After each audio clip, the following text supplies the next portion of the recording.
Hello guys, मेरा नाम है दक्ष गोयल और मैं करंटली एक बीकॉम स्टूडेंट हूँ और मैं बताने वाला हूँ कि मेरे 12th में कितने परसेंटेज आए थे और मैं सब्जेक्ट टॉपर किस में रहा था। सो गाइस, मेरे प्लस टू में सॉरी आए थे, मेरे 12th क्लास में मेरे आए थे 90% आए थे एंड इकोनॉमिक्स में आई गॉट 94 मार्क्स। सो ये मेरा सब्जेक्ट टॉपर था मेरे सब्जेक्ट का। वैसे तो मेरे इंग्लिश में भी 94 ही आए थे, मेरे इकोनॉमिक्स में भी 94 आए थे। इकोनॉमिक्स में हालांकि मुझे उम्मीद तो 98 या 99 मार्क्स की थी, बट आई गॉट 94। थोड़ा अनसेटिस्फाइड तो था, बट फिर भी मैंने कहा चलो कोई बात नहीं, अब इसी पे थोड़ी बैठे रहना, ओवरकम किया उससे। सो मैं आपको आज बताने वाला हूँ कि हाँ, मैंने इतना अच्छा स्कोर कैसे किया। सो गाइस, मेरा यही था कि स्ट्रेटजी, एक तो मैं कंसिस्टेंट था भी और नहीं भी। मैं ये नहीं कह सकता कि हाँ मैंने थ्रू आउट ईयर फुली मैं कंसिस्टेंट था, नहीं, ऐसा नहीं है। मैं मोस्ट ऑफ द टाइम मैं पढ़ता था रात को, क्योंकि मैं नाइट आउल हूँ। मुझे रात को पढ़ना ज़्यादा ठीक लगता है एज़ कम्पेयर टू डे। मुझसे डे में इतना पढ़ा नहीं जाता, मेरे को डिस्टर्बेंस क्रिएट होती है, मेरे से नहीं पढ़ा जाता इतना, क्योंकि मेरे से फोकस ही नहीं होता इतना अपनी पढ़ाई स्टडीज़ पे। तो फिर मैं ऐसे ही करता था कि ना, मैं रात को प्रेफर करता था कि 11 बजे, 10 बजे बैठ जाता था और उसके बाद मैं कंसिस्टेंटली, जैसे कॉन्टीन्यूसली 4 बजे तक तो बैठा रहता था, 4 साढ़े 4 तक। देन उसके बाद सोता था, फिर सुबह उठ के स्कूल जाता था। बट तब भी मेरा स्कोर कहीं ना कहीं बहुत नीचे रह गया। मेरे को एक्सपेक्टेशंस तो थी कि मेरे 95 प्लस या परसेंटेज आएंगे, 93 आएंगे, 94 आएंगे, बट ऐसा कुछ नहीं हुआ, मैं बहुत पीछे रह गया। सो कोई बात नहीं गाइज, ये भी एक लाइफ का वो होता है।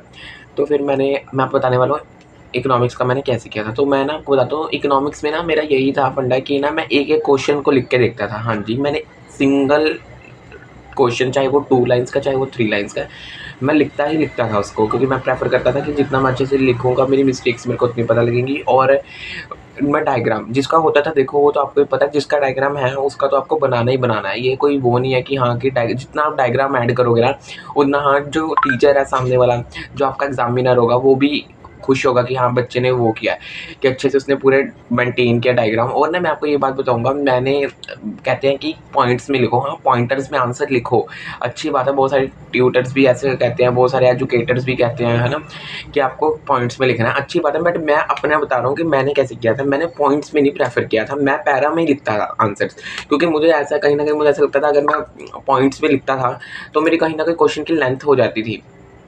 और ना मैं साथ में ना, जैसे क्वेश्चन है, पूरी शीट है, दोनों साइड मार्जिन लगा के, और साथ में जो ना फ्लो चार्ट के लिए बना देता, चाहे चाहे जो भी टॉपिक हो, जो भी टॉपिक हो। अब जैसे इंडिफरेंस कर्व की प्रॉपर्टीज़ है, ठीक है, इंडिफरेंस कर्व है, तो उसको मैंने पहले एक्सप्लेन, इंट्रोडक्शन लिख दी, मीनिंग लिख दिया और उसका डेफिनेशन लिख दिया, और साथ में बना के और उसकी जो प्रॉपर्टीज़ है वो लिख दी, जैसे डाउनवर्ड स्लोपिंग, है ना, convex to the point of origin वगैरह वगैरह, higher the I C, higher the satisfaction, ये सारी मैंने लिख दी थी। और ऐसे ऐसे करके एक मुझे मेरा, ऐसे जैसे एमआरएस का है, मार्जिनल रेट ऑफ सब्सटीट्यूशन, इसका भी ऐसे ही किया था मैंने। पहले मैंने इसकी डेफिनेशन और इंट्रोडक्शन लिखी, देन मैंने उसको एक्सप्लेन किया, मीनिंग, देन उसका डायग्राम और वो। अब जैसे, तो मतलब आपको ये तो मेक श्योर करना ही है कि आपको क्वेश्चंस में डायग्राम तो बनानी ही है, डायग्राम तो मस्ट ही है, ठीक है, और आपको लिखना ही लिखना है। और ये मेक श्योर करो कि आपको डेफिनेशन भी मेंशन करनी है, जिसकी आपको पॉसिबल हो सकती है। जैसे मेरे को, हमारे बोर्ड में ऐसा होता है कि हमें 6 मार्क्स के क्वेश्चन भी आए थे, मुझे 6 मार्क्स के क्वेश्चन आए थे, तो मैंने सिर्फ उन दोनों 6 मार्क्स क्वेश्चन में अपनी डेफिनेशंस को ऐड किया था, और मैंने दूसरी कोई उनमें नहीं किया। जैसे कि 2 मार्क्स के क्वेश्चन में नहीं मैंने की थी, 4 मार्क्स के क्वेश्चन में भी जिसकी मेरे को याद थी मैंने उसकी की है। बट तब भी मेरे को नहीं पता कि मेरे इतने मार्क्स कहाँ पर कट हो गए। पहले तो मैंने सोचा एक बार मैं रिवैल्यूएशन के लिए भी अप्लाई करूँ, फिर मैंने कहा नहीं, मेरे से नहीं हो पाया, फिर मैंने वो नहीं किया due to some financial crisis, तो मैंने वो उसको नहीं किया।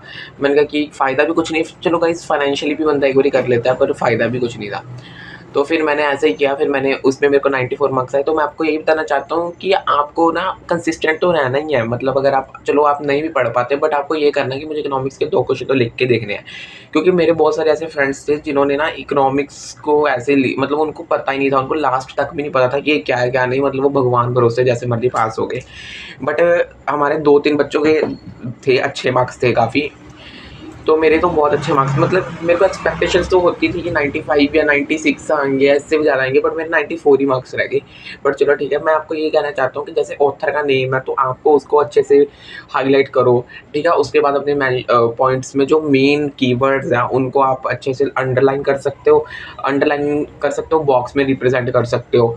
और राइटिंग वगैरह का तो इतना चक्कर नहीं पड़ता, बस आपको अच्छे से मैंशन करना आना चाहिए सब कुछ, कि हाँ मैंने ऐसा ऐसा लिखा है। और इकोनॉमिक्स के लिए तो बस यही था। और टेबल बनाओ टर्बुलर फॉर्म में जितना आप कर सकते हो, जैसे एमआरएस का भी होता है, ठीक है, फिर पीपीसी का भी होता है, और वगैरह वगैरह जिनके भी होते हैं, काफ़ियों के होता है, प्रोड्यूसर इक्विलिब्रियम में भी होते हैं, है ना, तो परफेक्ट कंपटीशन में भी है। तो आपको जितना भी हो सकता है टर्बुलर फॉर्म में पहले उसको करना है, डिमांड में है, पहले टर्बुलर फॉर्म में उसको रिप्रेजेंट करना है कि हाँ आपको बताना है, और देन उसके बाद आपको उसको जियोग्राफिकली फॉर्म में भी करना है। तो आपको पता लगेगा कि हाँ कि कैसे करना है। और इससे क्या होता है, आपकी पेज की लेंथ भी बढ़ती है। जैसे आप लिखोगे इंट्रोडक्शन, मीनिंग और डेफिनेशन एक पेज तो इसी में फिल हो जाता है। और देन उसके बाद आप क्या करने लग जाते हो, उसके बाद आप उसको टर्बुलर फॉर्म में पहले जो वो बनाते हो वो, फिर ग्राफिकली जो लिखते हो वो, दोनों को आप एक्सप्लेन करते हो, उसके बाद कंक्लूजन लिखते हो, आपका क्वेश्चन खत्म। 3 साढ़े 3 4 पेज का हो जाता है। और उसी के बाद में क्या नाम है, आपको 6 नंबर मिल जाते हैं। 6 नहीं तो 5 तो मिल ही जाते हैं, बट मेरा देखो क्या मेरे में रहा क्या नहीं कि मेरे इतने मार्क्स कट गए। बट दैट्स इट गाइस, आज के लिए बस इतना ही। अगर आप चाहते हो कि मैंने हाँ अपने क्वेश्चंस को भी कैसे रिप्रेजेंट किया था, कि मैं आपको वो भी बताऊं कि हाँ मैं कैसे लिखता था कैसे नहीं लिखता था, तो आप मुझे बता सकते हो। और प्लीज़ ये मेरा चैनल है, और आगे भी मैं उस पर स्टडीज़ व्लॉग भी डालूंगा, आगे मिनी व्लॉग भी मेरी कॉलेज लाइफ के रिगार्डिंग भी। प्लीज़ प्लीज़ आपसे हाथ जोड़ के यही है कि लाइक करना अगर आपको अच्छे लगे, व्यूज़ दो, बस व्यू देखो आप आके, ठीक है, और देखो कि कैसी मेरी व्लॉगिंग आपको लग रही है, और मुझे बताओ। Bye bye.